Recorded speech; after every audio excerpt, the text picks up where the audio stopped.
What's up, everyone? Joe Carroll here. Welcome to my YouTube channel. Thank you for stopping by. I appreciate every view that we get and every friendly comment and subscribe that we get.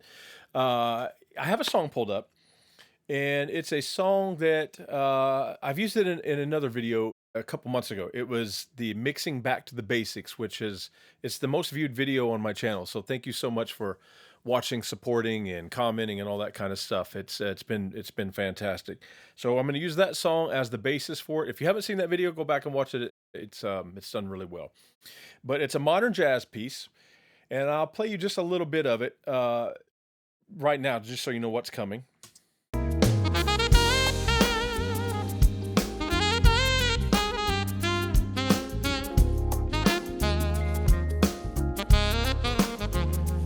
So a groove-based modern jazz kind of piece. I'm going to mute the saxophone for now. One thing that's missing from the mix that we left off from in the Back to the Basics video is the drum samples. And so that's what we're going to talk about today. I know that's a controversial topic for some people. There's people that just absolutely hate it, and kind of some of the responses I've seen have been a little bit short of angry, actually, if not angry, which I don't actually I don't understand. I'll give you my short speech on it, and then we're going to move on. Drum sample enhancement is something that if you're not good at it or you refuse to do it, there's simply genres and producers and songs that they're never going to be your client. You're not going to get that work. You may not want that kind of work, and that's fine. But if you're trying to make your living in this field, most of us have to be very diverse nowadays in order to make a living. And so you're going to get your rock tunes, your modern country, your praise and worship, various things where drum sample enhancement, if it's not there, is going to leave a very lackluster taste in the producer's mouth, and you're just not going to get called again, versus the guy that pumps up the drums with a little bit of steroid juice, right? So that said, what we're going to do is we're going to dive in. I've already wiped the samples that we had from that day. And one of the things about drum sample enhancement is the fact that live drummers have a lot of dynamics sometimes. And this guy, as you can see in sections, has a lot. And I would even say too many. Listen to especially like these drum hits right here.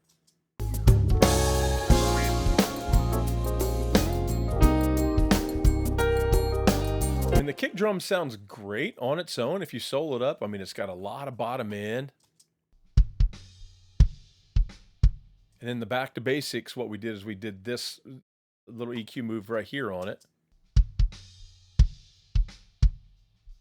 And the sample that we had in it, was enhancing the attack, because it doesn't have a lot of attack. I don't think that kick drum had a patch. I think they were using a softer beater, so it just doesn't have a lot of impact. But the song needs it. But we also need to overcome the weakness of the missing attack. We need to overcome the weakness of consistency here. We need that. We don't need it to go bum dum bum. We need bum bum bum, something more like that. But those dynamics right here, the fact that we have them in this track, remove some of that dynamic from the sample, and we'll get a more consistent drum that still contains dynamics. And every backbeat isn't going to sound the same, because when you strike a kick drum or a snare drum, any drum, harder and softer and harder and softer, the tone changes, the sound of the impact changes, in addition to the volume changes. And those are good. Those can help our samples sound still very natural and organic. Same thing with the snare drum. You'll see when he plays a fill, he gets a little more excited every time he plays a fill. Look at that. and that's good. But our sample, we're probably going to try to lay in something that augments the tone, but also makes that a little more consistent. Because when it comes to mixing, for the most part, in modern productions like this, we're trying to take the dynamic range down to make it fit between the two speakers, fairly loud all the time, right? So let's just get to work. And our tools today, our primary tool is going to be Slate Trigger. What I like about Trigger is I can bring up numerous options here. So you'll see by default, it comes up to my high-pitched snares, but I can bring up my low-pitched snares. I can bring up my kick drums. And in fact, let's just keep it on kick drums, because that's where we're going to start. But you'll see, here's my 24-inch coated. Here's my 24-inch clear. Here's my 22-inch coated. Here's a 20. And you'll see the soft batter or soft beater, hard beater, soft, hard, soft. So I can bring up a one instance, one preset, and it has a bunch of different options that using this unmute button rather, I can hear all the options and how it fits with the track and the real drum that's there, and augment it, the way that it benefits the track and the kick drum that's there. But the sound samples today, even though the song is my buddy Phil French from Back to the Basics, I'm using my own sample library. I don't want this to turn into a commercial, but I do have my own signature drum sample pack available through Drum Sample Shop. So if you like what you're hearing, that's where you would go to get it. But because I created it for me, uh, I tend to use it about 90% of the time because I created those sounds specifically to be what I wanted the sounds to be. So it just makes sense that would be my most popular choice. Okay, so in my template, I have a drum trigger track, and I've color coded it red right here that has trigger 2 on it. But there's also another little tool on there that we'll discuss. So what I do, it's a mono to stereo track because I want some things to be stereo, some things to be mono. But I still just want one trigger track. I don't want, hey, here's a kick trigger, here's a snare trigger, here's a tom. I just like to use, just use the one. It's just easier for me. But the first thing you do, click and drag the track that you're going to replace down into trigger. And now I know on this one that our dynamics are one of our weaknesses. It's just too dynamic. So what I'm going to do prior to replacing, prior to triggering, I should say, I put a brick wall limiter on there. And what I'll do, let's just watch.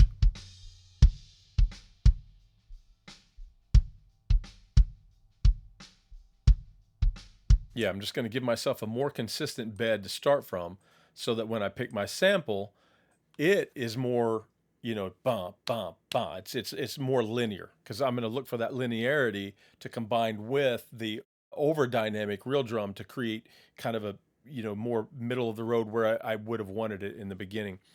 Okay, since I use my own sample pack so often, you kind of get to know whatever samples you use if you do it very regularly, very well. And this one called 22 Coded, which is the hard beater, is one that I'm kind of leaning towards knowing that would probably be a good candidate to bring some impact. You'll see the red track, I'm going to have it bypassed and then I'll make it active or unmuted so we hear what it's doing to the track.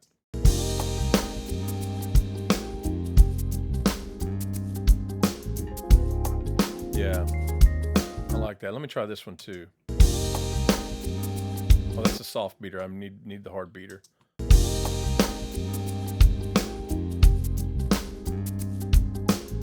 And that was just a little plasticky to me. I still want, I don't want it too pointy. I think this one's going to be the guy. So let me go up here to track, commit. I've got that drum trigger track highlighted here. So that's what it's committing. And it's going to do it pretty quickly. And what I'll mention it one more time is when I drag it in, I'm going to tab to transient to look at how it's lining up. All right. So remember how I said I use mono to stereo? So it brings it in as a stereo track. But I've got a kick sample track, snare sample tracks and stuff already laid into my template that's got my routing. So even though it puts this here, what I do is generally just drag it to the track that I want it to be in as part of my template. But for kick drums specifically, very often I'm going to use just one side of it, just mono. So I'm going to go over here. You see I highlight it. It shows me which one it is. I'll just open that little triangle and just drag one side, bring it in here, give it a little gas, and I'm going to delete this track so we're not hearing it. Mute the trigger track, and let's just zoom in on the waveform and kind of see how it's laying in there. Okay, so what I would do if this was something, a song that I was getting ready to mix for real, I would literally tab to transient every hit and make sure that it's perfect. And this, you'll see that kick drums are harder. You're very seldom going to see it look perfect because the wave cycles are longer. But you'll see that this one overall is pretty good. Positive, positive, see, and negative, negative-ish.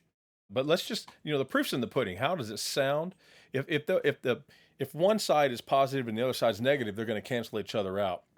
So you want them to be pretty close to the same.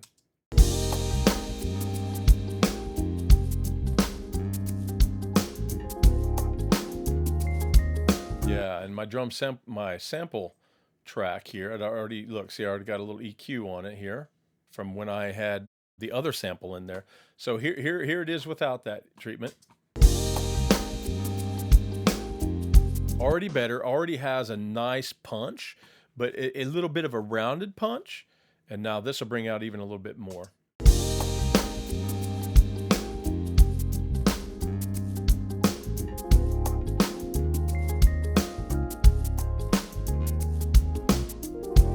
Yeah, that feels good to me. I can live with that, and we'll see look how much more consistent we are here than here, and you'll hear the result in the mix.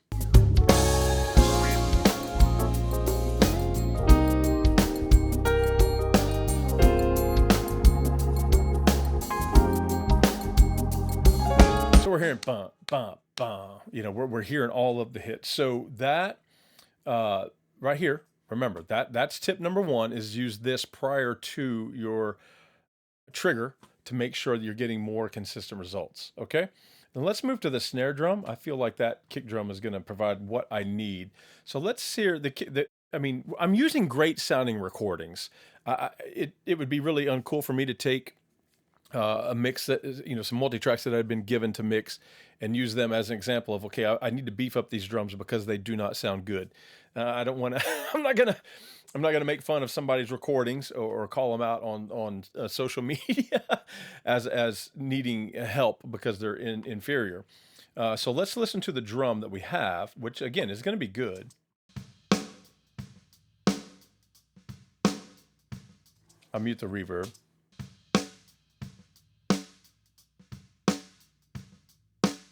Great. I think it's fitting, but it's just really short.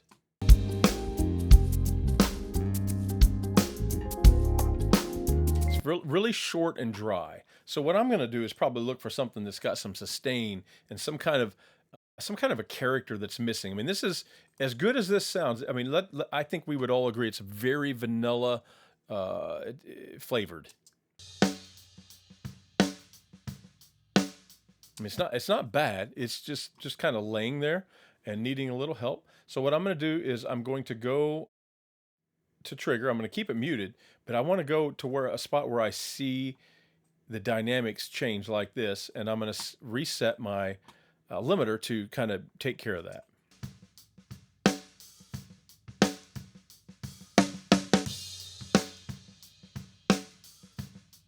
Now, what will come out of trigger after enhancement is going to be much more linear, which will lay in real nice and give it a little bit more of that modern jazz sound that back when we produced this in the first place, he was leaning towards the modern sound of synthetic drums, programmed drums versus real. And so by adding samples in that are real consistent, we're going to get kind of the best of both worlds. The little timing variations and dynamic variations and fills and stuff of a real drummer, but also a little consistent impact from what would have been samples or a drum machine kind of thing. Okay, so since it's a snare drum, I'm going to go up to choose a new preset that's loaded up with snare drums. And it's a high-pitched drum, so I'm going to choose my high guys, and I'll unmute the first one here, and you'll just kind of see how we can just go down the line and see which one fits.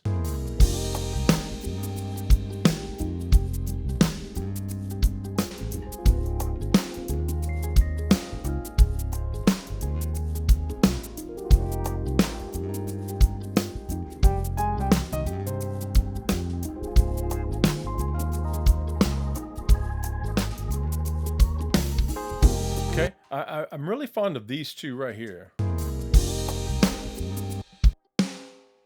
That one's got a lot of character baked into it, which is kind of what I'm missing in the original, so I'm leaning that way. Well, I really like that one too. That's got a lot of character.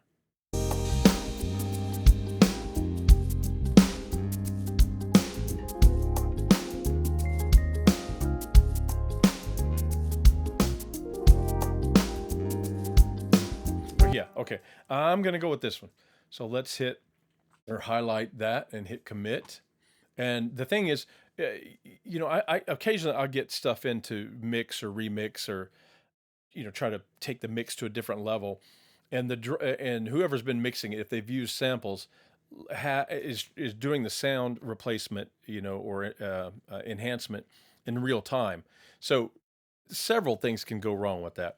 Number one, if I don't have that same sample when I bring up their sampler, it's gone. I don't have it. So whatever things they've done is worthless if I don't have the sample. But number two, what you'll find is, as I mentioned, okay, what I'm going to do is I'm going to drag this down real quick. Okay, but as I mentioned, not every drum hit lines up perfectly with every sample hit. So we'll zoom in here and we'll see that this is actually looking really good. Yeah, really good. What I may do is bring this up just a little bit, and drag that back. But you'll see sometimes what you'll do is you'll zoom in and you'll find some that just don't line up. And a lot of times they're near fills. So let's see. I was hoping I could find one, but it looks like Slate Trigger has done has done a fantastic job here, of oh, here's one, 4 back to back. Let's just try this. So a lot of times it's near. There you go. Look at that. See that? And now listen to it. So we have all this body and character of this snare drum now with our new sample in there, but this one is not living its best life. It's not everything it could be or should be until we put it in phase and timing with the original right here. Okay, perfect. So that's so much better than it was. I know what you're thinking. That snare drum fill that you just heard sounds kind of like a machine gun, and you're right. That is one of the bad things that a lot of people do when they use sample replacement is they don't fix that kind of stuff or know how to fix that kind of stuff, and it comes out. Especially if you're a real drummer, you hate that. It's like, man, that's just, it doesn't sound real anymore. Okay, so let's talk about ways to combat that. So what I would do as my next step, first of all, I'm going to kind of set the drum sample track where it belongs in the mix. So what I'm going to do is I'm going to go ahead and take that drum trigger track, make it inactive, and move it out of the way.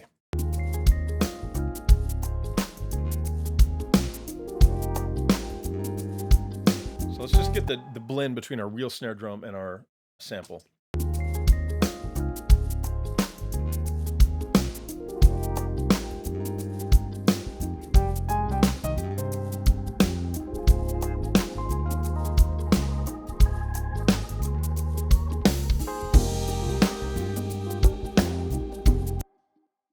Okay, so now, what is another step towards realism? We've got a great drum picked out. We've made sure it's in phase with the drum that we have. It's sounding good.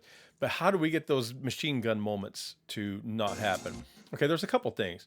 I keep, right here in my audio suite menu, I keep time shift, which you'll have, if you don't have Pro Tools, anything that changes the pitch while locking to rhythm. I've got this preset right here, where I set it to, the mode is rhythmic, and it's down by about 36, and I'm going to exaggerate that a little bit just so you guys can really hear the difference today. So I'm going to go about minus 48 or so if I can get yeah, right there. Okay, so what I would do, and I'm going to show you, this is going to be the real snare, this is going to be the sample. Okay, dot, dot, dot. I mean, it does sound a little programmy.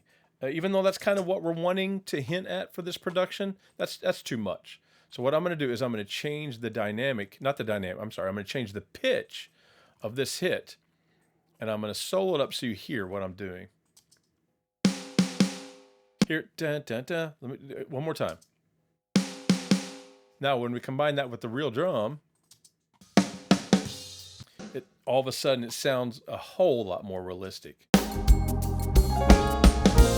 Another thing we can do is change the dynamic with clip gain a little bit. So let's find some busier fills. I need that one that I found earlier where the timing difference was. There you go. Yeah, I mean, it still sounds okay because the real drum is providing a lot of pitch difference and dynamic difference. And that's helping cover our sample somewhat. But what I'm going to do, because I care and I'm going to try to make this person a client for life, is I'm going to take this hit right here, and pitch shift them. And it looked like that moved that one in timing a little bit. So now I'm going to marry them back up with crossfades. And the reason is because I don't want to consolidate this and create a pop or a click sound. So I'm always going to take time to do my crossfades. Now let's make the dynamic of this first hit being quieter, but let's also take this one right here and take it down a little bit. Now let's see what kind of realism we have. Now, no one would ever know that that's a sample unless we tell them.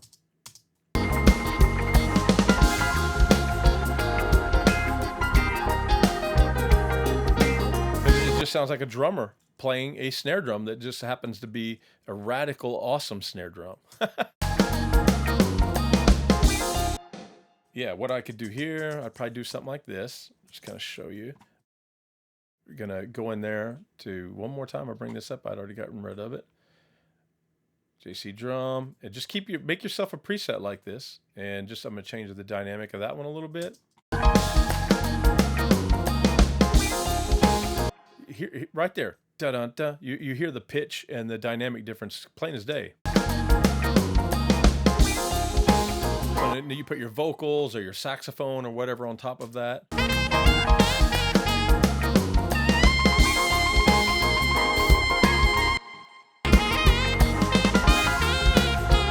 No one's ever going to know it's a sample. It's just going to be better than the drums that were recorded or the drums that we were given, better than the performance that we were given because of some dynamic issues. So that's kind of the way that I do it.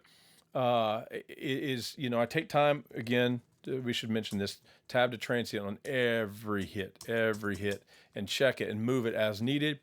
Find a sample that it doesn't necessarily replace what's there, but just enhances what's there, and then blend to taste, and then take care of dynamic differences that need to be there and pitch differences that need to be there by hand, just manually. We listen and be like, okay, we know what we want to do now, and let's just go in and take the time to do it to make it perfect. We're not looking for it to be quick and easy. If it's quick and easy, everyone can do it. We want to make sure that this client loves what we did and is our client for life. If it takes us an extra 20 minutes to do it the right way, that's what we're going to do because we care. All right. So that's just a little look at how I go about my sample enhancement part of my day.